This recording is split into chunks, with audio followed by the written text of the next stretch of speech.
You ready? Dragan, are you ready? I don't know yet. We'll see. All right, well, thank you guys for coming today. I know there's a lot going on campus, so have a little smaller crowd than usual, so I really appreciate you coming.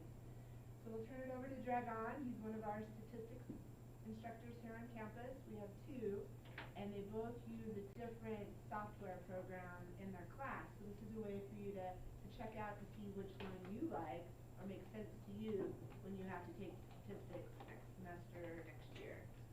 I got one called Excel. All right, we'll turn it over to Dragan. All right. We're ready to start here. Okay, so Tumo is free. That's a good thing. And it's very user-friendly. All right. It's available to everybody at no cost, and few people are using it, except I guess Kaylee's not using it, right? Okay. So anyway, it's a simple install, download and install. It's pretty simple, pretty fast, but cannot use Chromebooks or iPads or anything like that. You have to have an actual laptop. It's a good learning tool, unlike Excel. It has excellent graphics, unlike Excel. It's so you can put it in Chromebook, okay? And it's very easy to enter data or import data files. Okay, so it's really, it can be used in courses and research. Okay, it's used more and more precisely because it's open and available to everybody. Okay, you can use it in the cloud as well if you don't want to download it, but it's kind of limited, or when you can use it, or how much of it can you use. It hasn't been worked out completely, that cloud version. It's kind of up in the air. But anyway, so we're going to talk about the chi-square test of independence. What we need here is two categorical variables. If you don't know quite what that is, it's okay. Do you know what a categorical variable is? Give me an example of a categorical variable. Yeah, air color, eye color, political party affiliation, right? Something that, you would observe and record what it is, right? Okay. So we say that two categorical variables are not associated or statistically independent if the conditional distributions, we'll see what that is in a minute. This is just a straightforward definition, but if it doesn't make any sense yet, that's all right. So if the conditional distributions of one variable given the other are identical. Okay, you're going to see in the graph how that looks like. I'm going to show you that in a minute. So in other words, the variables are independent if the classification of cases in terms of one variable, right, is not related to the classification of those same cases in terms of the other. Okay, we'll see how that works. Okay, it's kind of convoluted, I agree, but that's what it is. Okay. So here's a bar graph, right, of two variables. I call it variable A and variable B. Do you think that these two variables are related or associated or dependent? Absolutely not. Why not? One is taller than the other one. So they're not related? Yeah. They're independent? They are independent variables. Okay, so, yeah, that's true, but that's because you see, you observe the similar pattern, right, in the distributions, right? So if you were to calculate conditional probabilities, which we will see how to do in a minute, they would all be the same. Okay, you see the same pattern, right, in those heights of the bar graphs, right? Here now we see very different story, right? Notice the pattern is very different. How the blue and whatever that other color is, gold, right, whatever, yellow, are distributed very differently. That means something is going on between these two variables, right? One affects the other in some way. Okay, so yes, so A and B are in this case associated or related or dependent, right? So what we need, once again, we need two categorical variables that are suspected of somehow being related or associated, right? And that's what you would want to, as a researcher, that's what you would want to look at. Okay. Chi-square test of independence will test whether these variables are independent of one another or not. Okay. So the test is based on examining the differences between what was observed and what is expected under the assumption that they are independent.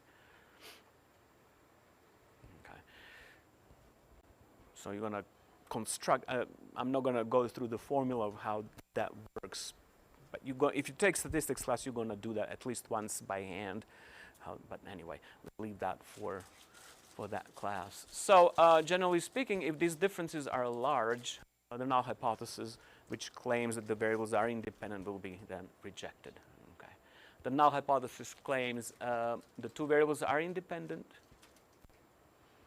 i.e. they have really nothing or very little that as far as effect is concerned. Okay. And the alternative is they are not independent, there is something going on, okay? One affects the other in some way. Okay. It's widely used in all fields, in social and behavioral sciences, in economics, in biomedical fields, marketing, business, everywhere. Education, you name it. Yeah. Okay, so what we're going to do as an example, we're going to consider a data by Neil Corbelis a couple of years ago when he needed a help with something. And I want to thank him for giving us permission to use his data. The focus of the study is, does homelessness affect high school graduation rates in the state of Wyoming? Answer that question? What now? Do you want us to answer that question? No. That's just a research question. We'll answer that question pretty soon. Yes. Yeah. Yeah. Good. So the research question is, are homelessness and graduation rates associated? Okay. So the null hypothesis, once again, claims what? They're unrelated. There's very, very little that's going on here, right? That's what the null hypothesis say. It says there's nothing to see here, okay? They're separate issues. There's no relationship between them.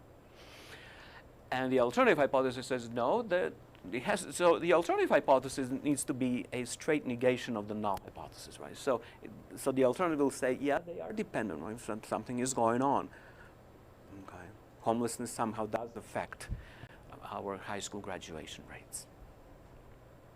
I want to make jokes. Okay. So we are going to look at Jamovi and see how that works. So let me see here. So okay. So all right. So let's do that, and then we'll continue with the slideshow. So I'm gonna. Okay. So here it is. Okay. And somebody could maybe update that Jamovi software eventually. It's okay, it still works fine. There's not an issue.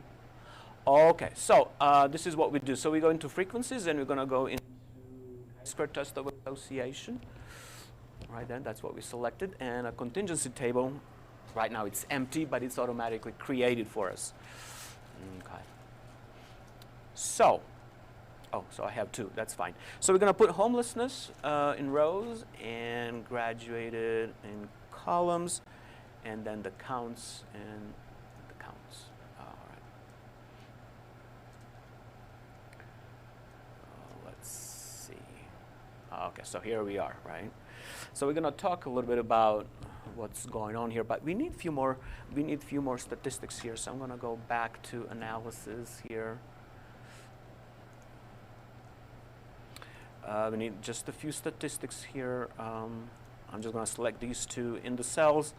I'm going to select row, column, and total, and I'll talk about this in a minute. What these percentages mean. That's these percentages that you see here. That's that conditional distribution that we talked about at the very beginning. It's the distribution of conditional probabilities. Okay. If you see huge discrepancy between these percentages, you can be almost sure that your null hypothesis will be rejected, i.e. that there's something going on between these two variables. So that was that thing that I talked about, conditional distribution. It's basically the distribution of these conditional probabilities. Here, I'm going to talk about that some more in a minute. We're going to talk about the p-value and everything else in a minute. We're going to get the plot here. Let me get here. So what can you tell me now? Are we going to reject the null hypothesis, or are we going to keep the null hypothesis? Markov was right? Yeah, it does affect if they live inside a So something is going on, right? So there is an association between the two because we have an obviously very different distribution, right? In the two. Pardon? Is it because it's left skewed?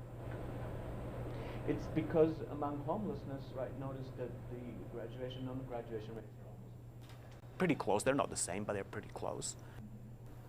But among non-homeless students, the difference is huge, right? That's why. So something is going on here, right? Because we obviously have two different patterns in those two groups of students, the homeless and the non-homeless. So if we're just comparing the homeless and the non-homeless, why are there 2 bars on for each? Because we are also with respect to whether they're graduated or not.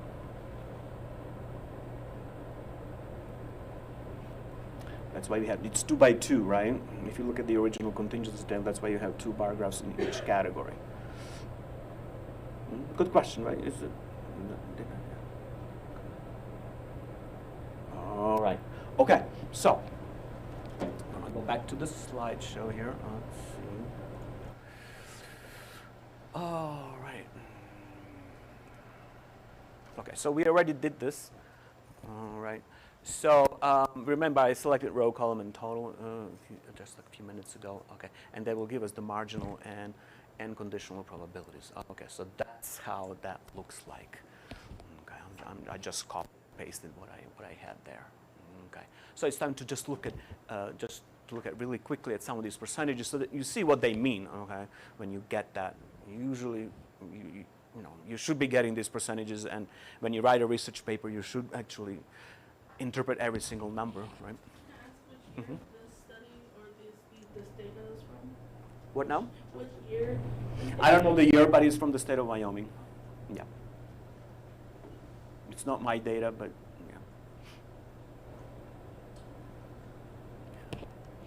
yeah. So just the coding here. I had to code it this way because I wanted the table to look in this particular way. H stands for homeless, N stands for not homeless, and 0 means did not graduate, and 1 means graduated. Okay, so that you know what that means here. Okay. The percentage within row and percentage within columns, those are the conditional probabilities, right? Okay. So for example, right?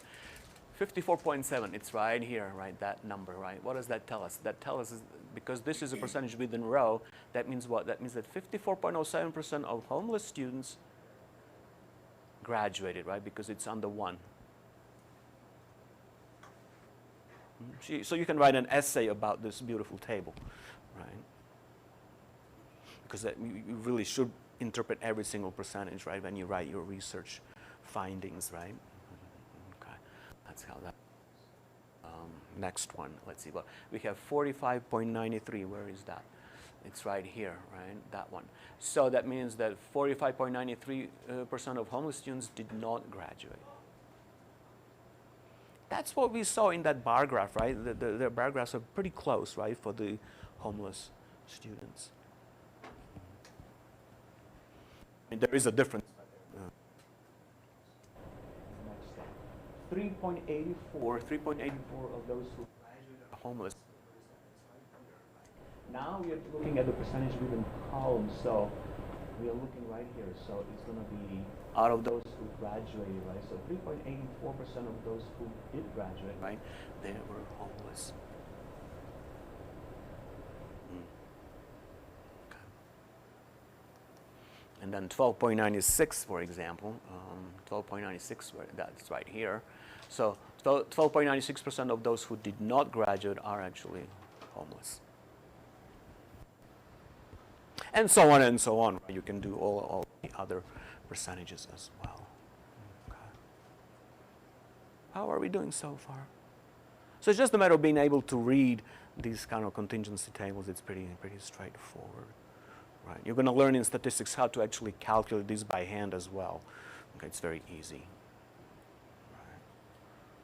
It's very, because if you have here within row, right, what would you do to get this percentage? You would divide what? Perhaps 113 divided by how much? 209.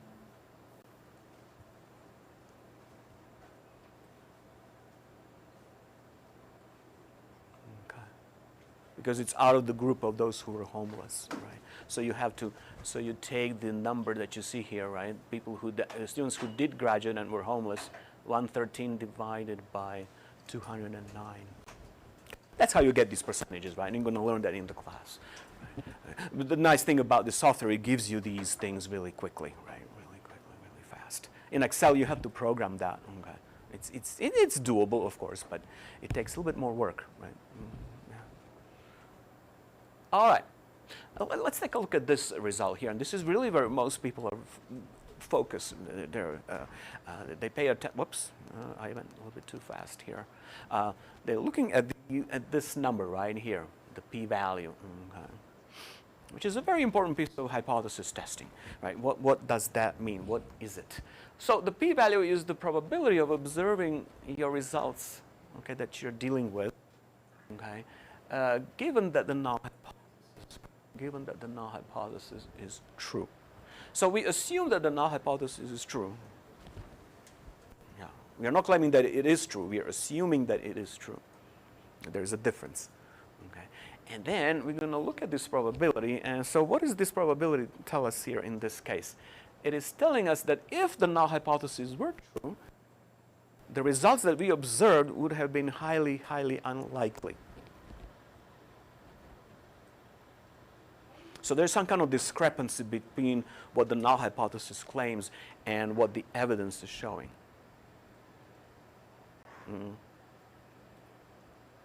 It's similar, in a court case, right? You assume that somebody is innocent or not guilty, right? And you start with that, right? If you can present the evidence otherwise, well, then that null hypothesis of innocence is going to be rejected, right? Does that make sense? Okay. So in this case, since the p-value is very small, right, we reject the null hypothesis. Conclude that the homelessness and graduation are actually associated or dependent, right?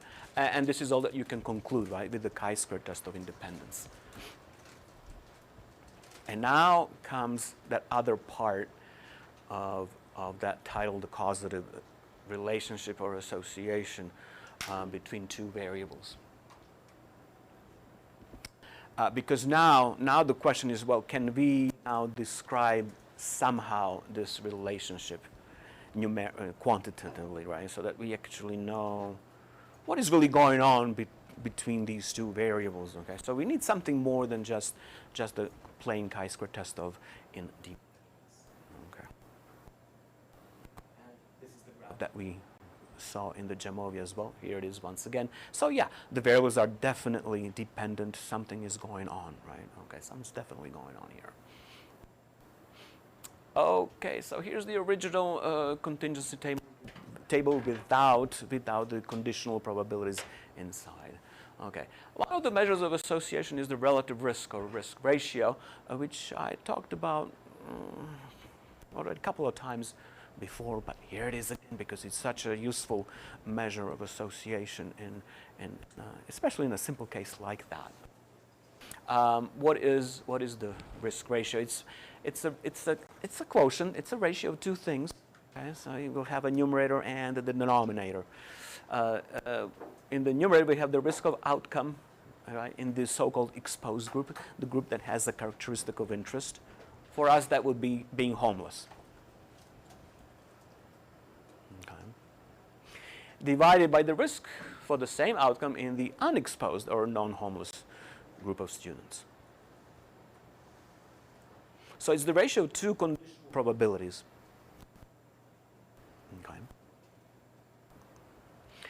What's going to happen in our case? So the risk ratio will be, let's see, we have 96 divided by 209. That's the risk of not graduating for the homeless group of students.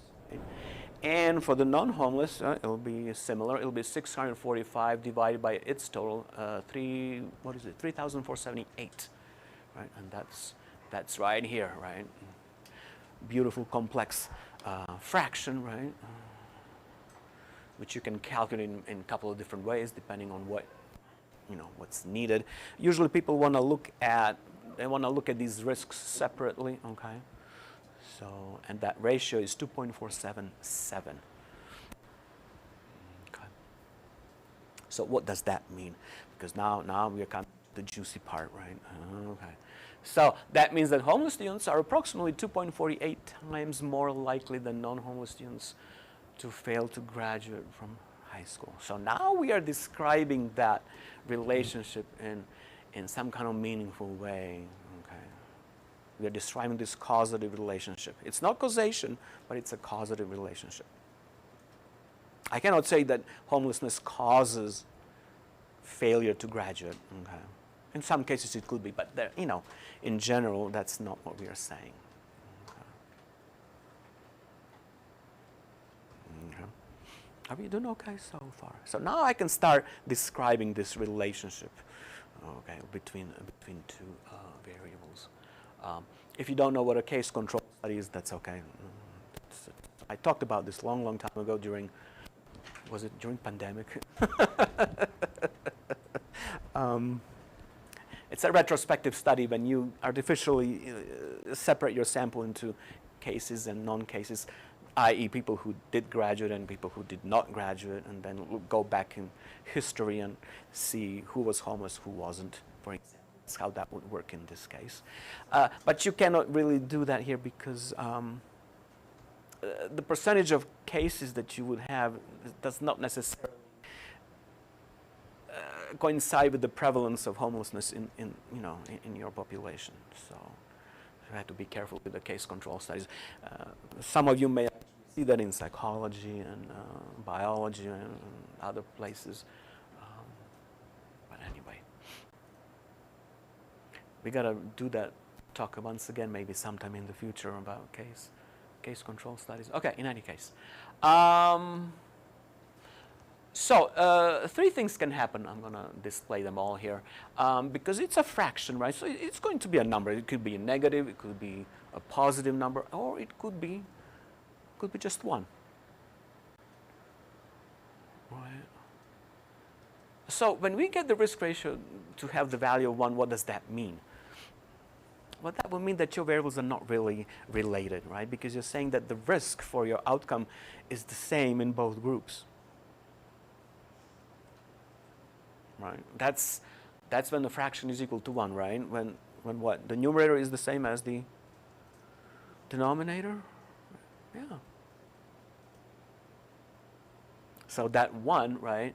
So we are here, right? That 1 simply means, yeah, the risk is the same in both cases. So if both homeless and non-homeless students were equally likely to fail to graduate, we would say, yeah, no, it's not related, right? It's still an issue, perhaps, right? It is, but the two variables are not related. In our case, that did not happen. What happened in our case? In our case, it happened that the risk ratio was more than 1. It was 2.48 or something like that, right? So that means that the participants in the exposed group, i.e. homeless students, were at a higher risk for this outcome of interest, right, than those who were not homeless. Okay. And the risk ratio could be less than 1, right? I put less than 0, and that not in this case, but anyway, that should be a 1. So I will correct that before that. That simply means that the risk is now in the exposed group will be lower than in the the non-exposed group, right? Okay. So when you're studying the new, if you work for a pharmaceutical company or something like that, and you want to see how effective new drug is, well, you're hoping that that risk ratio will be less than 1. Because you want to show that, oh yeah, the new medication is really working well. It's reducing the incidence of disease, improving the symptoms or something like that. So that should, instead of a 0 here, that should be a 1. Okay. All right. Another measure of association is the risk difference. Okay, so the risk difference is just the difference between the two risks, right? The risk in the exposed minus the risk in the unexposed group. And in our case, we have those two, so all that we are going to do here, we are going to subtract numerator minus the denominator, and to get that difference about 0.27388 or thereabouts. So therefore, compared to non-homeless students, homeless students have an excess risk of 27.39% of not graduating. Okay. Just as simple as that. Next one is the attributable proportion or risk in the exposed group. Okay, this is an interesting one. So how it is calculated is you're going to subtract the risk in the exposed group minus the risk in the unexposed group, divided, the whole difference divided by the risk in the exposed group. Okay, we'll see what that means in our. So in our case, because we have all the numbers, I was just plugging them all in, right? We have the risk in the exposed group, the risk in the unexposed, and then divide by the risk in the exposed group, and you get 0.5963. What does that mean? That means that 59.63% of non-graduation among homeless students can be attributed to homelessness. Okay, so now I'm really describing, right, describing what is going on. Right? How serious is homelessness? But this is the attributable proportion in the exposed group. So the assumption is you are homeless, right? Okay. Yeah, simple algebra. People don't like this formula because it's not really describing what is going on, but it's easier to calculate, perhaps. It's just 1 minus the reciprocal of the risk ratio. You can simply expand, if you expand this formula, right? It's simple algebra, really. You're going to get that, but I can show that in a minute here. I want to cover this one as well. How you're doing good. Okay, another measure is the attributable proportion in the population. Okay, so it's very similar but different to the previous one. It's the total risk minus the risk in the non-exposed divided by the total risk. Okay. So let's see, what is the total risk? The total risk will be 741 divided by 3687, right? That's the very first fraction. I know the numbers are a little small, but anyway. Now we need the risk in the non-exposed group. That's going to be 645 out of 3478. And then we have to divide again with the risk, the total risk, right? Which was 741 divided by 3687. Been okay so far. You're just manipulating these conditional probabilities left and right. Okay. That's all that's to it. Okay. So in other words, right, 7.725% of non-graduation can be attributed to homelessness in the population. Right? The previous number was only among those who were homeless. This is now in the whole population. Okay.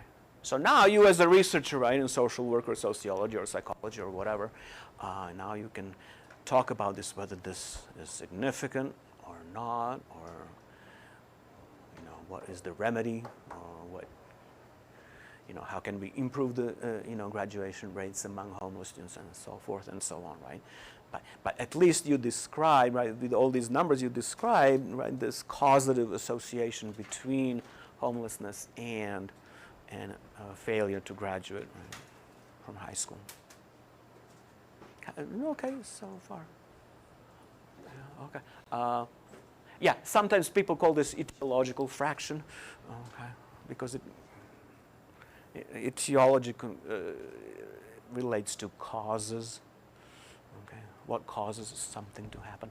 Although we are talking about causative association, not necessarily causation, but anyway, it's called etiological fraction. Okay. Okay, here is an exercise really quickly. What do you think? We're going to look at the disease, occurrence of disease, and exposure to a particular whatever that may be. Are these two variables related or not? So I would have to look at what? 20 divided by 420, and then 60 divided by 1260.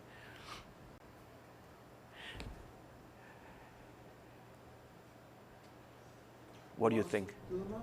Huh? You want us to do the math? One is what? Do the math? Yeah, you can do the math, but you know, we'll look at the numbers, right? How is 20 and 60 related? 60 is what? 3 times 20? Well, what about the total? How is 1260 related to 420? Okay, so what's the risk ratio going to be? 3.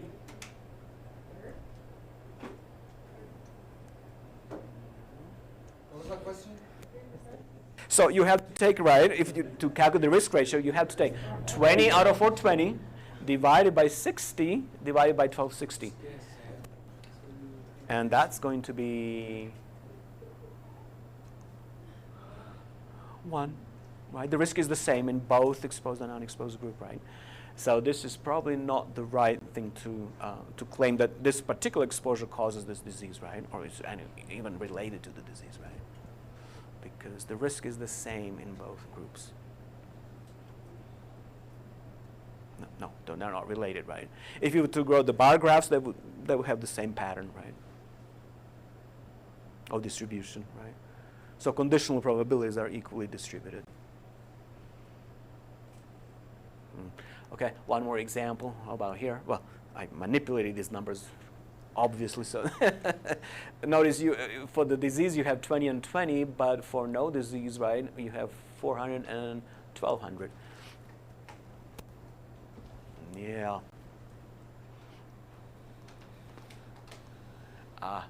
So now the risk ratio will be almost 3, right? So those who were exposed, right, were almost 3 times more likely to develop the disease than those who were not, right? So yeah, there is an association, definitely, right? If you were to do the chi-square test, yeah, you would be rejecting that null hypothesis. So this is what people in research do, right? They look at these kind of things and describe what is going on. Okay. So it's very difficult to claim that something causes something, right? Because we don't do that. We say there is a causative relationship between the variables, right? So we use some of these measures to describe, you know, how these variables affect one another. And I hope that's it. Yep, that's it. Any questions? So you're going to take, probably most of you are going to take statistics class. You're going to see some of that. There. What's the course code for, like the course number for? Stat 2050 or 2070.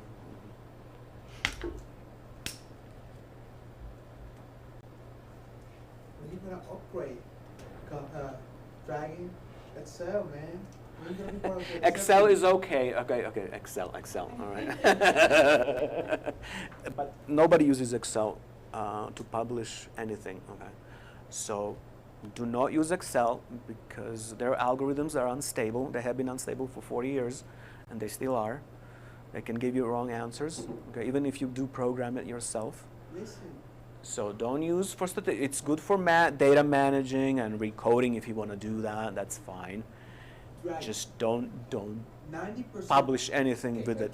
90% of all statistics numbers are made up. 90%. I'm not making this up. You're not making that up. Oh! I'm such growing up.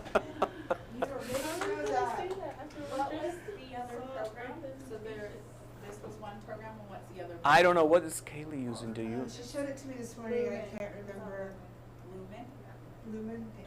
Ooh, Lumen from. Yeah, and at the University of Wyoming, they're using R, so there's lots Yeah. of different free. Yeah, Jamovi, by the way, is based on R. Is based on R. It uses the R syntax and everything. R. But with R, you R. have to know how to code stuff and really program stuff. So it's a steep learning curve, but it's good. I mean, it's good to have those R. as well. All right, thank you, Dragan. Yeah, Thank you, everybody, for coming. Uh-huh. All right, we got a door prize.